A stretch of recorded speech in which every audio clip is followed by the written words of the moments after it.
mulai. Bagaimana perasaan Bapak ketika menjadi rektor yang berbaur dengan mahasiswa-mahasiswa yang usianya jauh lebih muda dari Bapak? Ya, yang pertama saya menganggap ini musibah bagi saya, ya kan? Karena tantangan yang dihadapi saat ini berat, ya, bahwa situasi kondisi pandemi COVID ini membuat fenomena dunia pendidikan ini menurun, ya, minat masyarakat untuk kuliah itu menurun, sehingga tantangan berat adalah bagaimana mencari mahasiswa, sedangkan perguruan tinggi swasta itu andalanya adalah hanya penerimaan mahasiswa. Kalau bisnis lainnya Mustopo ini tidak punya. Jadi perasaan yang pertama adalah saya gelisah. Gelisahnya apa? Apa saya mampu? Apa saya bisa? Gitu kan? Saya dilantik sejak tanggal 31 Mei 2022. Kemudian saya langsung bekerja. Saat saya dilantik per 1 Juni saya mulai kerja. Itu mahasiswa baru 75 orang. Jadi saya bekerja keras, saya ingin mewujudkan mimpi saya bahwa saya bisa.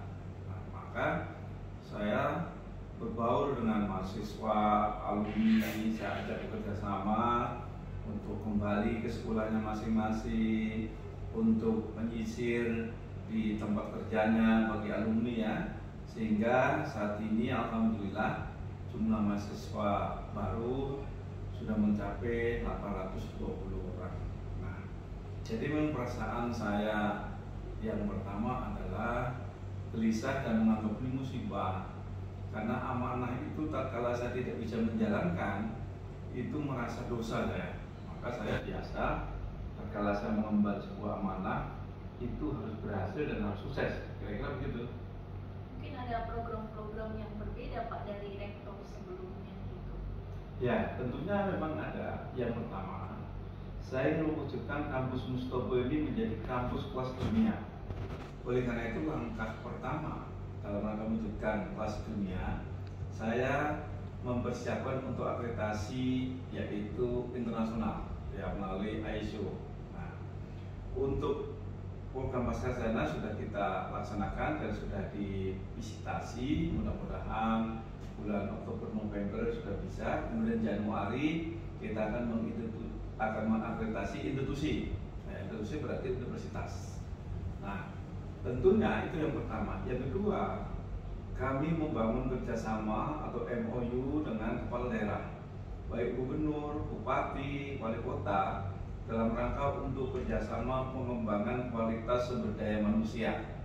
Nah, melalui baik program S1, program S2, program S3.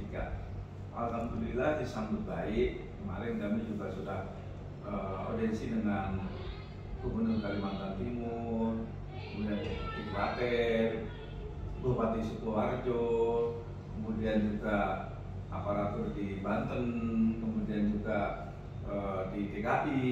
Kami sudah menyisir semuanya, bahkan ke wali kota, kemudian juga ke bupati-bupati.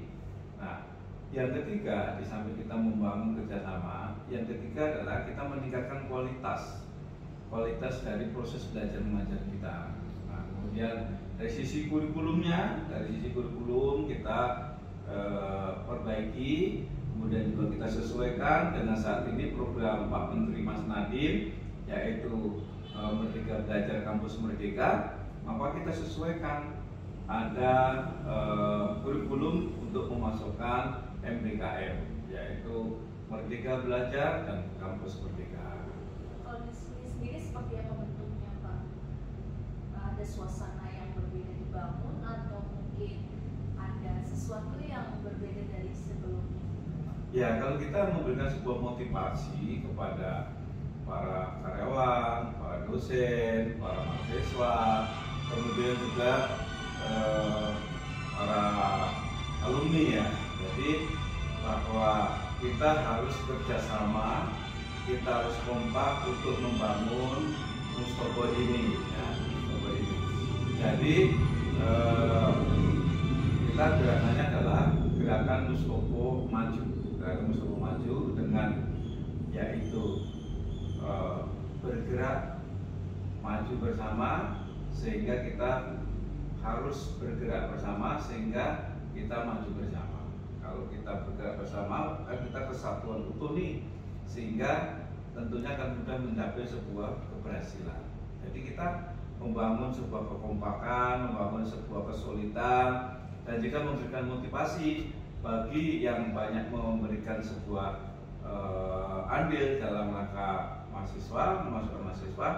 Kita akan, yang pertama adalah diberikan sebuah kompensasi, diberikan bonus, dan akan seumrohkan untuk bagi yang Islam, bagi yang agama lain ibadah sesuai dengan keyakinannya. Berarti makin antusias dong mahasiswa. Iya, justru itu sekarang ini mahasiswa kembali ke sekolahnya masing-masing, alma maternya, alumni juga bergerak di tataran pekerjaannya, di lingkungan kerjanya, kemudian dosen juga demikian. Sehingga di samping dosen itu mendapatkan reflapi, ya kan, karyawan juga, tapi kita akan berikan sebuah penghargaan. Kita akan berikan juga kompensasi, yaitu ibadah baik umroh, ya, terus kemudian ibadah-ibadah lainnya. Jadi memang kita bangun sebuah suasana yang beda, ya, yang beda.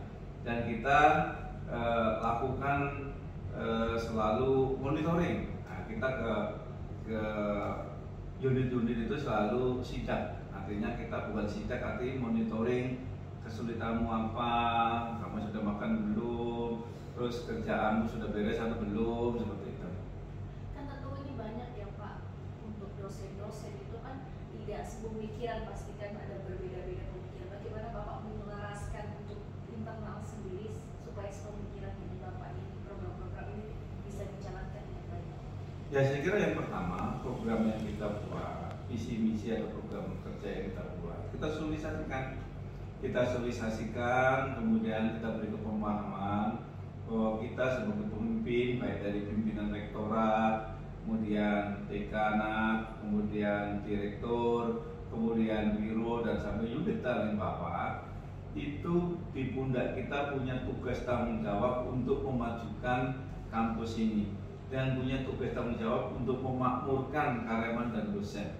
Oleh karena itu, bahwa kepimpinan yang ada di Universitas Mustopo ini adalah kepemimpinan kolektif kolegial. Nah, jadi teamwork. Nah, oleh karena itu kita harus melakukan pemahaman bersama, melakukan sebuah kerjasama, dan kita gerak bersama. Kemudian langkah kita juga harus sama, visi dan misi kita juga harus seirama, tidak boleh beda-beda punya keinginan yang satu, yaitu memajukan kampus, mensejahterakan karyawan dan dosen. Itu. Nah, caranya bagaimana? Di samping sosialisasi, kita ajak, kita kadang-kadang 1 bulan kita makan bersama, kemudian kita ajak diskusi bersama, pemahaman bahwa kita hidup itu begini. Saya tentukan bahwa saya dulu itu orang bawah banget, saya dulu tukang sapu. Saya sampai bisa jadi guru besar tercepat, jadi rektor, jadi pengusaha.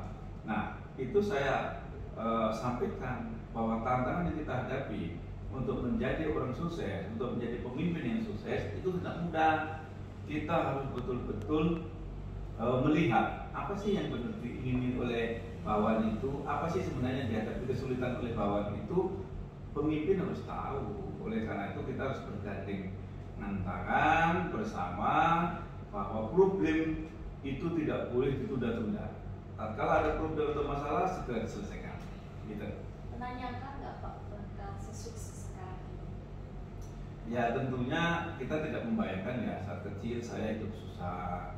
Ya, kemudian teman-teman ngeledek, sekarang saya hanya lulusan SMP, ya kan?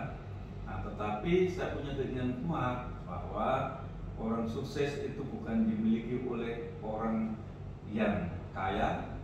Kesuksesan bukan miliknya keturunan orang punya atau modal besar atau bakat, tetapi kesuksesan bisa diperoleh siapa saja yang mau bekerja keras, pantang menyerah, berdoa, berusaha, dan gemar bersedekah. Itu saya meyakini. Makanya saya di dalam sebuah tataran perjuangan itu saya sudah menonjol. Jadi kalau di sekolahan saya jadi ketua kelas, jadi ketua OSIS, Di lingkungan saya jadi ketua Karang Taruna, jadi RW, jadi ketua LMK. Jadi memang saya senang bersosialisasi di dalam masyarakat, sehingga memang karena keberkahan dari Allah, ya saya bisa sukses dalam bidang akademik. Ya, guru besar itu kepangkatan akademik tertinggi, jabatan rektor itu jabatan struktural tertinggi di universitas. Sedangkan di samping akademik, saya juga sukses di luar sana. Saya juga jadi komisaris, sudah cukup lama jadi komisaris. Kemudian saya usaha properti, ya kita kos-kosan, bangun perumahan, peta-peta tanah dan sebagainya. Itu merupakan keberkahan dari Allah SWT dan doa orang tua tentu ya. Tapi latar belakang orang tua sendiri mampu atau bagaimana sih Pak? Ya kalau saya dilihat dari sejarah, saya keluarga orang mampu karena mbak saya dulu senopati perang, ya dulu panglima perang lah zamannya kerajaan ya. Kami terang dari Mataram ya. Jadi kalau mbah kami itu dulu namanya Pangeran Aryokusumo, itu senopati perang ya, senopati perang. Kalau sekarang ini panglima TNI lah gitu ya. Nah, sedangkan kami juga punya keturunan garis trah kerajaan. Kami punya gelar Kanjeng Pangeran Aryo Paeman Raharjo Diponegoro. Nah, tapi apa artinya sebuah gelar bangsawan tatkala hidup kita ini tidak bisa bermanfaat bagi orang lain? Makanya saya selalu didikan orang tua saya, kamu nggak ada artinya kamu keturunan orang bangsawan, tetapi kamu harus berarti hidupmu untuk kemanfaatan kepentingan orang banyak, gitu. Jadi intinya memang dulu zamannya penjajahan Jepang, mbak saya itu karena punya banker pangan, ya, di pangan. Jadi dalam kondisi peceklik itu mbak saya bagi-bagi orang kampung gitu ya, punya sapi banyak, terus punya semacam kayak banker penyimpanan bahan makanan ya gitu. Jadi memang dulu mbak saya ya itu orang yang memang terkenal dermawan. Terus Bapak nggak malu jadi tukang sapu gitu? Ya itu kan merupakan sebuah sejarah ya. Sejarah hidup itu nggak perlu dilupakan karena justru itu namanya nilai historis yang memang menjadi sebuah pemicu orang lain. Kenapa? Seorang tukang sapu aja lulusan SMP aja bisa sukses gitu kan, bisa sukses. Nah sehingga orang akan termotivasi supaya apa? Oh, bahwa ternyata orang sukses itu bisa dari orang bawah sekali gitu ya. Ya. Lihat dulu Pak. Udah selesai. Bapak ada masih bisa lanjut nggak? Ya, saya harus aku Pak. Oke.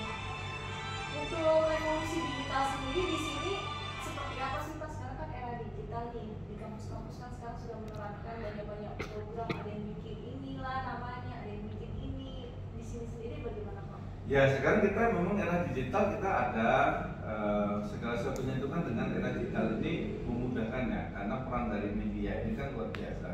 Kami juga ada mata kuliah e-digital, kemudian ada e-government dan sebagainya. Jadi memang ada kita menyesuaikan ya kurikulum kita menyesuaikan dengan kondisi sekarang.